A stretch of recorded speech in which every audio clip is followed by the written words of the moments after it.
So Daniel Goleman in 1995 wrote this book called Emotional Intelligence.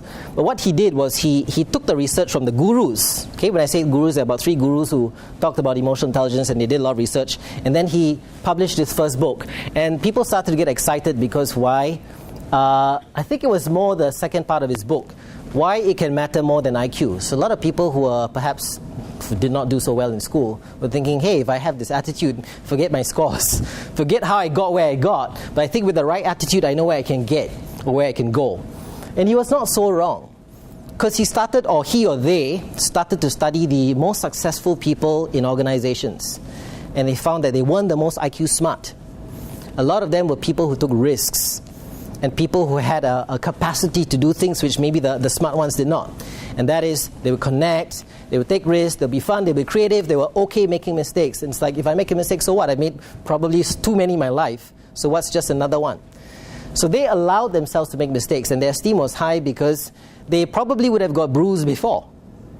So I think one lesson we can pick up from this is, it's okay to get bruised. What do you call a mistake when you make a mistake? What have people labeled it? And when people label it, what do you respond?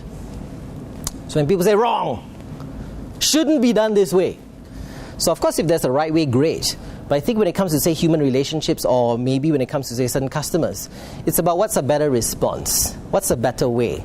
There's sometimes frequently no right way, but there's always a better way. Okay, so a lot of the people, so we have this argument sometimes when people say IQ versus EQ. So it should not be a war where, is this better than this?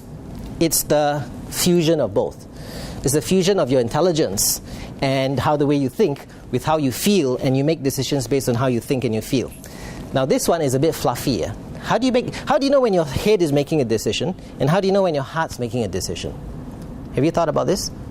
When do you know your head's making a decision? When do you know your heart's making a decision?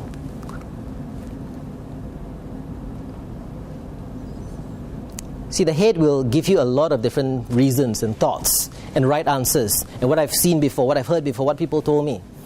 Your heart has got one strong one. And sometimes if you're like, is it head or heart? Just put your hand here and say, what's my heart telling me?